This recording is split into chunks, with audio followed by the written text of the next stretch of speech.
What's up, everybody? This is Bree, and I'm back with your Tuesday talk. So excited to be back. I almost messed up on that intro for the third time. It's okay though. It's okay.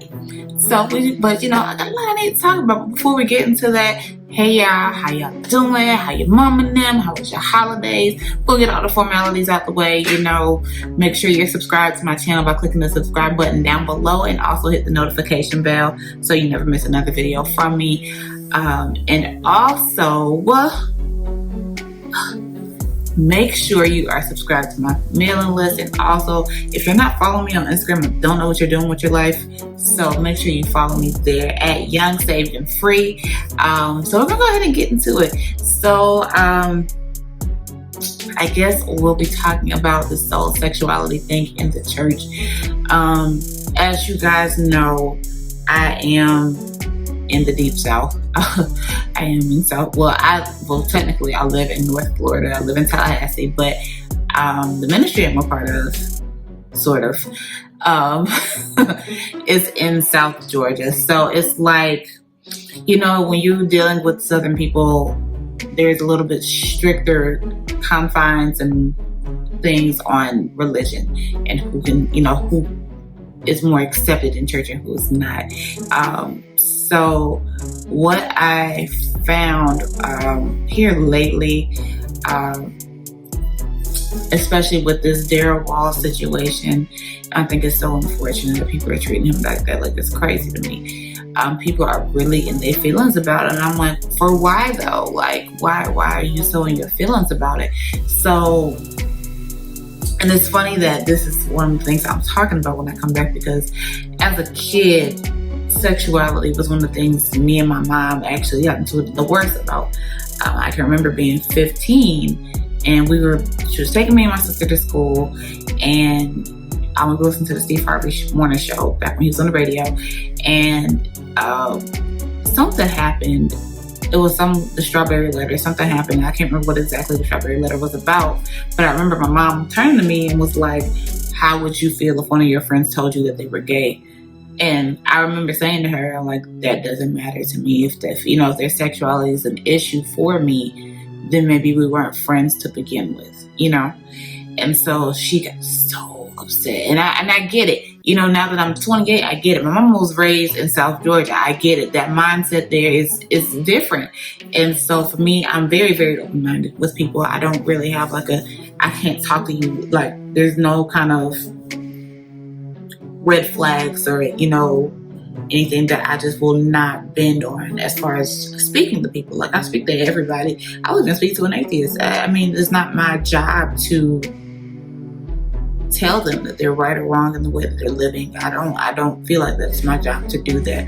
I think that as Christians, we should show people, who we are through our lifestyle. And my prayer is that my life will be such an influence on them that they want to know the God that I know.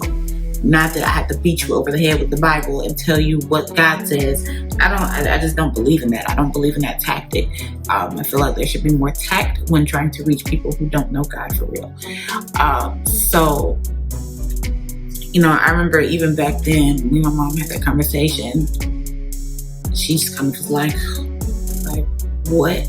And the thing about it, for you guys who don't know, I went to a performing arts middle school and high school. So from 6th to 12th grade, I was running around in leotards and tights and ballet shoes and, or maybe I was barefoot in sports bra and booty shorts dancing around.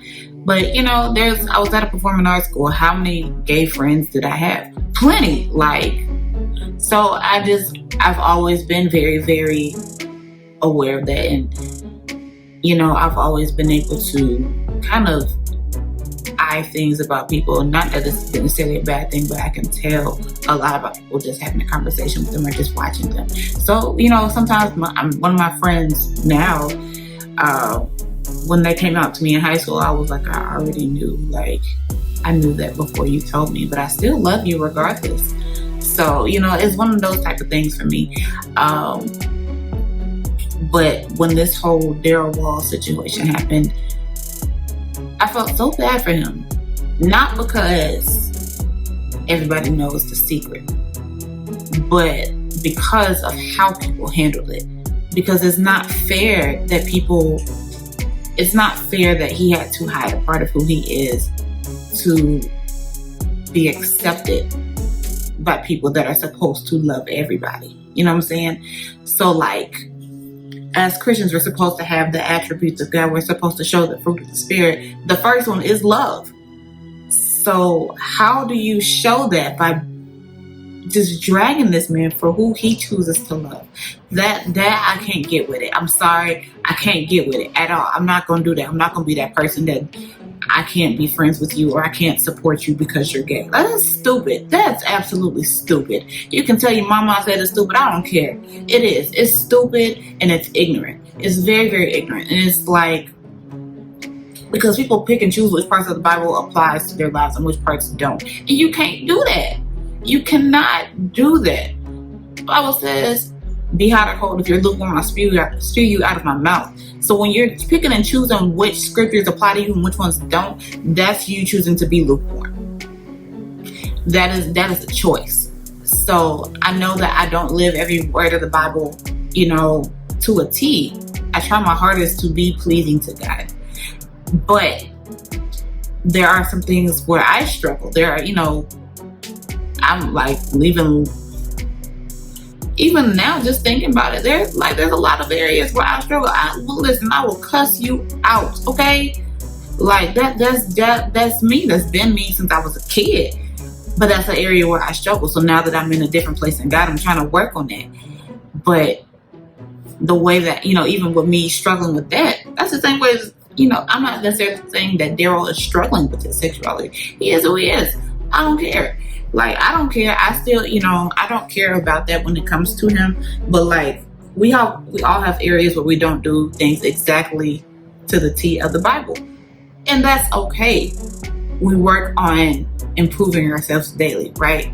So, and we're never going to be perfect people. And I think that's the thing with people. They're expecting everybody to be perfect. And you're never going to be that. Like, you're never going to be that ever in your life. I don't care how much you try, you will never be perfect.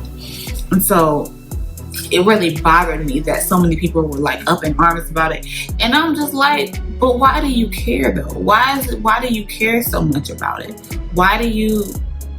Is it because it's visible, like you can see it with your eyes, but when you're doing stuff in private, people can't see and you think people don't know? Is that what it really is? Because I can't get with it. I cannot get with that. Like when I tell you, it bothers me so bad.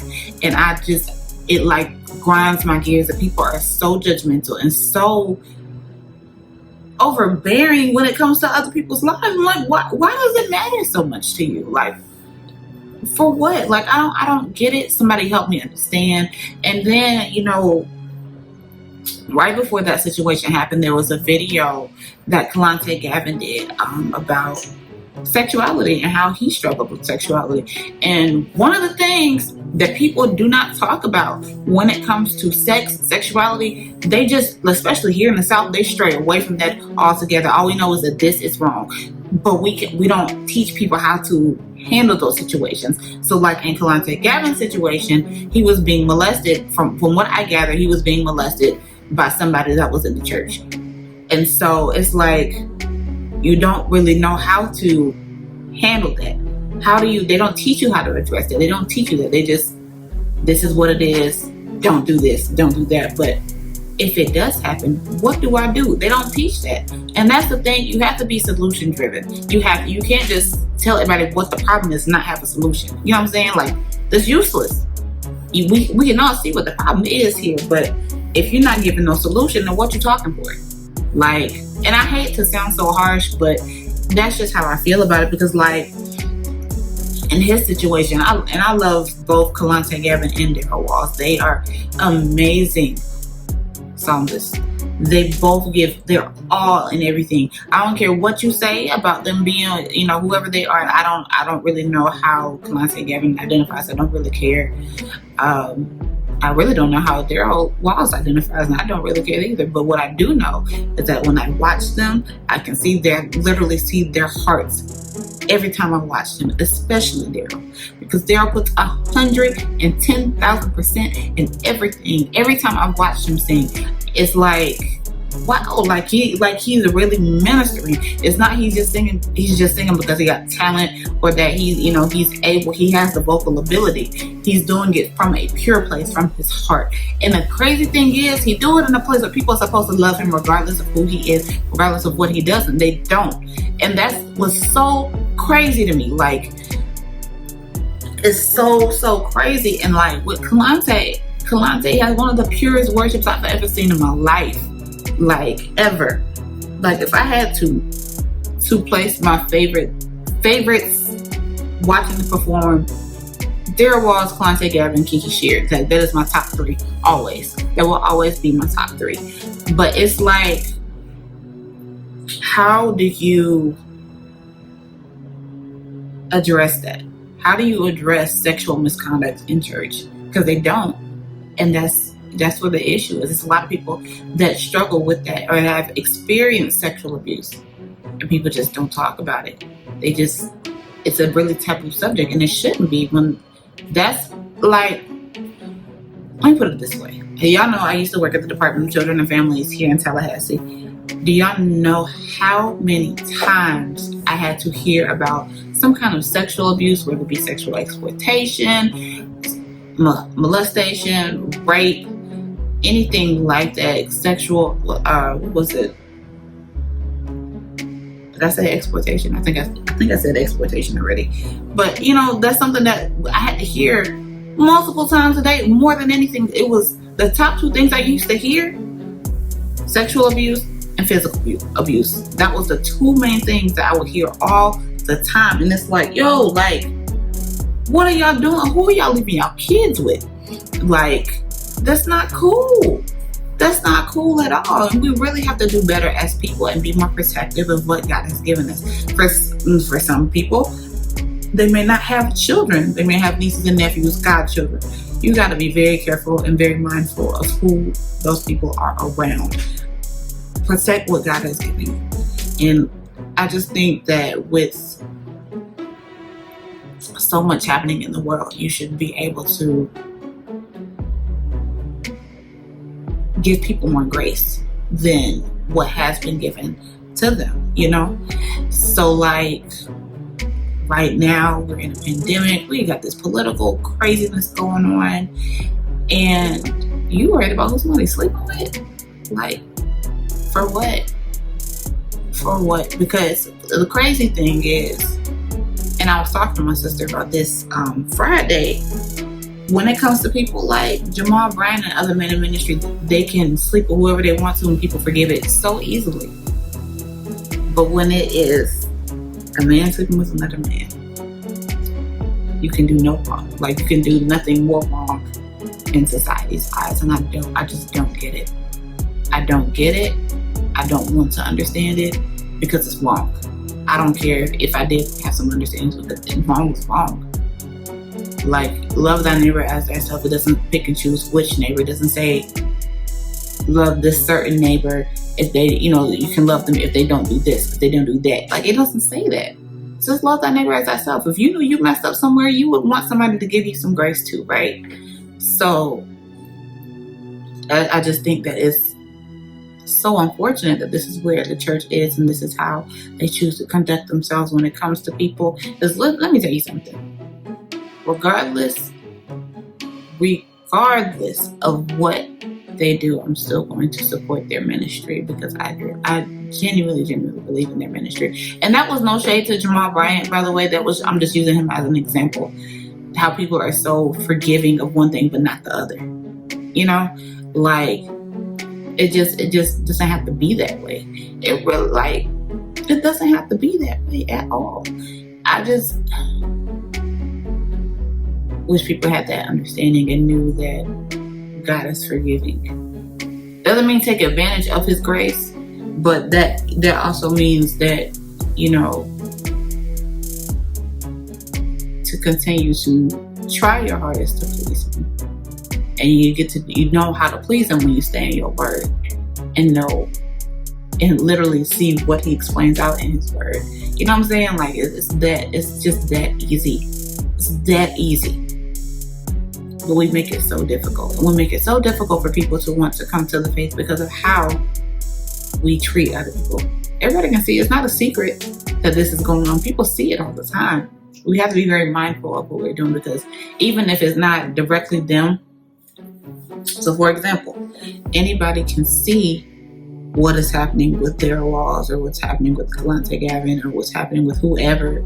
They can see it. It may not be that they're gay themselves, but they can see how you treat other people, and they'll be like, you know what? That's why I stay away from the church. You can't do that. You don't know who's watching you. You have no idea. This is what I mean, because it is our goal and our mission and our assignment as followers of Christ to bring people to God. So that means loving people exactly for where they are. Right.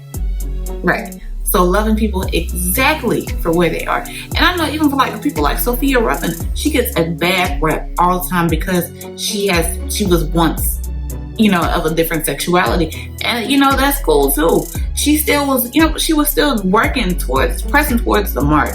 That's what she was doing. And people still give her a hard time even now. And it's like, yo, like, what's the deal? Like, leave that lady alone.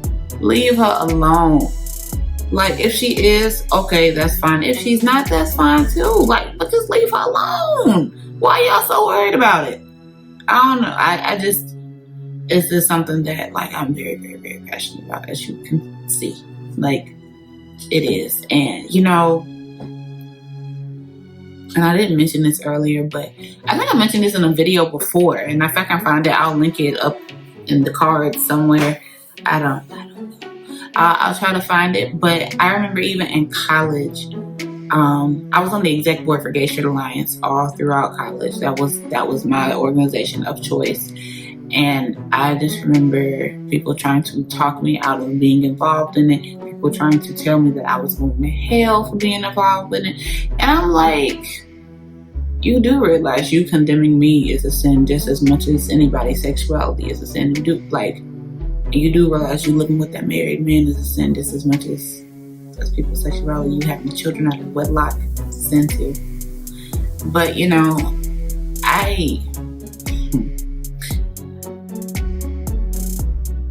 I realize I'm one of those people that I have been through what I've been through with people, and God has given me,